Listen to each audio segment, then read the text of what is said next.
So who here voted in the referendum on the harmonized sales tax?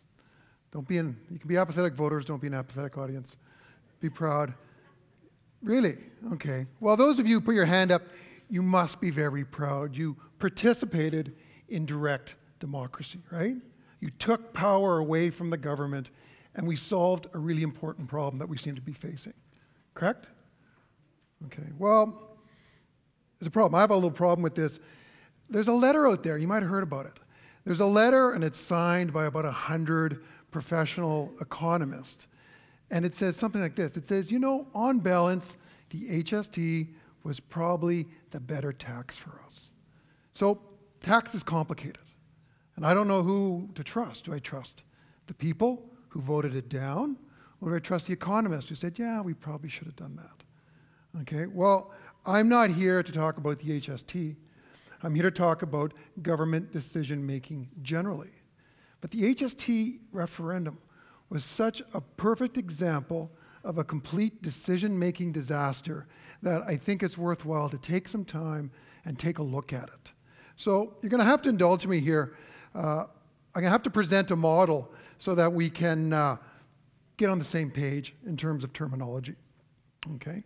So a decision always starts with a problem, and the government of the day said, we have a problem with sales tax, and we're going to have to generate some possible solutions. So to keep it simple, let's call these sales taxes Tax A and Tax B. We obviously don't care about sales tax, but let's just give them names. These are the alternatives. And to make a decision, we have to pick one of these alternatives. Okay? Then each alternative can have many possible outcomes. Now, here's the tricky bit. We don't know what those outcomes are in advance. No one has a crystal ball. Tax A may lead to a better economy, may lead to stronger growth, and so on, or may not. No one knows. So when we look at this, we have this whole cause and effect part in the middle here. This is the economics. This is the modeling. This is where you bring in the rocket scientists. No one understands it. The best we can do is make some educated guesses about what the outcomes might be and what the probability of each outcome might be. Now, outcomes are just facts. Really, to make the decision, we have to then process those facts through the lens of what we're trying to achieve, what our objectives are. And this is also extremely complicated. Because let's face it, each one of us has multiple objectives, and they often conflict. Everyone wants low taxes. Everyone wants expensive government services. Well, guess what? You can't have both. We have to somehow strike a balance. And to make it even more complicated, there's other people in our society who strike a completely different balance. You know, what's good for the small business people might not be good for the working poor, and so on.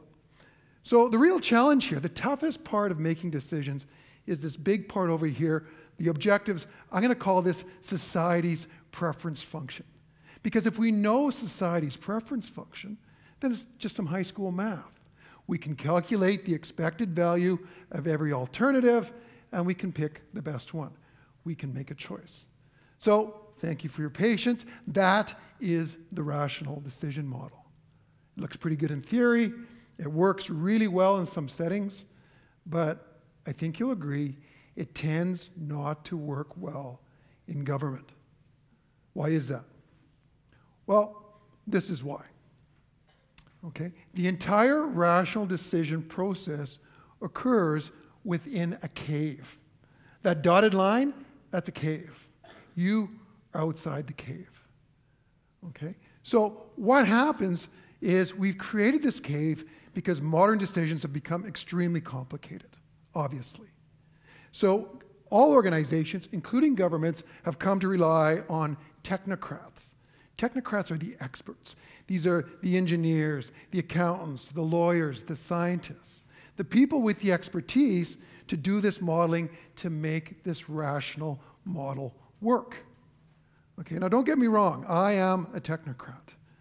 My day job is to create more technocrats. These are my people, okay? But inside the cave, that cave has its own logic. That cave has its own reward system. That cave has its own incentive. So what happens is you take sensible, normal, smart, honest people, and you put them in a cave and let them make decisions, and crazy things happen. Okay? And if you don't believe me, a very simple example of this is take a close look at public buildings. Okay? Unfortunately, that didn't show up very well, but this is my personal favorite. Okay, this is a public building on a major street. It's one of the buildings that says, "Welcome to our town."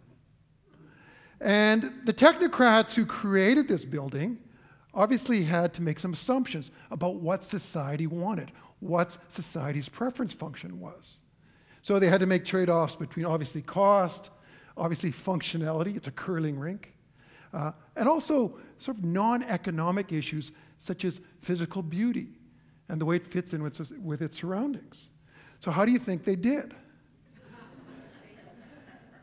You know, this is a head scratcher. So when I talk about cave logic, think of this picture. Think, that's probably not the way I would have done it. So let's go back to the model. What happens is this model, like I said, occurs in a cave. The decision's made, and what comes out of that is a recommendation to you. So you're on the far right there. So you don't get to see this decision until it's made. And by the time you see it, let's be pretty clear. By the time you see this decision, it is made. Everyone in the cave is pretty happy with it. They're smart people. So when you see it at the end there, in terms of public consultation, there's no public consultation. It's a sales job. What the government's trying to do is convince you that this decision they put so much effort into satisfies your objectives. It's the right decision for you. And what a lot of us do is get a little bit suspicious. We're saying, well, how can this satisfy my objectives when you have never even asked me about my objectives? You never even really took an interest. So if we go back to the HST example, the harmonized sales tax example, I think this is really obvious. There was no discussion. You see how the objectives are blurred out there. There was no talk, no discussion. It's called no adult conversation about what we're trying to do with the sales tax, what we're trying to achieve as a society. Instead, all we really saw is that arrow along the bottom. We got to see the technical reports, the assumptions, the economics. And some people took that bait. But if you think about this, this is the exact wrong division of labor. This makes absolutely no sense. Because what happens is you have technocrats in a cave guessing about what society wants. And then outside the cave, you have citizens, the peoples whose preferences and whose objectives actually matter. They never even get to see that part of it. Instead, they get to see this cause and effect, the science, and they're off in the weeds trying to be experts on stuff that's just way beyond them. Okay? That is a broken division of labor. And you know it's broken when you hear words like misinformation or junk science or corrupt. Okay? When I hear those words, I know that the debate is not happening around what are the goals, what are the objectives. The debate's been shifted to implementation details, stuff that we really shouldn't care about. Okay, so what's the solution to this? Well, the obvious solution is to take the objectives bit, society's preference structure, take it out of the cave. And then that allows us to drive the whole process from the front. Instead of being asked at the end, what do we think of this done deal? We can just say, here's really what we want to achieve up front. Please design it. Please deliver that. Okay? We know this works. You know how we know it works? This. Right? These little devices that we all carry around. I mean, we wouldn't carry them if they didn't delight us. Okay? Consumer gadget manufacturers have become experts at understanding, guessing, learning what we want and need. You know, in some cases, they've discovered needs that we never even knew we had. Like this one. No, it's a Uzi. Good-looking crowd. That's good. You know, So you think, well, why don't governments do this? Why aren't governments at least as good as Apple or Google or whoever else is selling us stuff? And they do make an effort occasionally. So here's an example. Fortunately, my animation's gone. Another local example. Government had to make a decision about a beach walkway. Okay, fair enough. And the government did a really smart thing. Before they made any decisions, they went out and asked people, they asked you, what do you want? And the way they asked, unfortunately, wasn't good enough. Okay? First question, are you in favor of grass, more grass? Well, who's not in favor of more grass? Yeah, more grass. Wait a minute. Whoa, what do I have to give up if you're going to give me more grass? Are we going to lose a lane, no parking? Are you going to eat up some beach for that? See, this is why it's tricky. Unless you force people to actually think about and make trade-offs, you're not learning about their preferences. You feel involved when you fill out the survey, but you're not involved because you're not creating any new information. Second question, classic problem. You're asked about an alternative. Hey, do you want a roundabout at some location?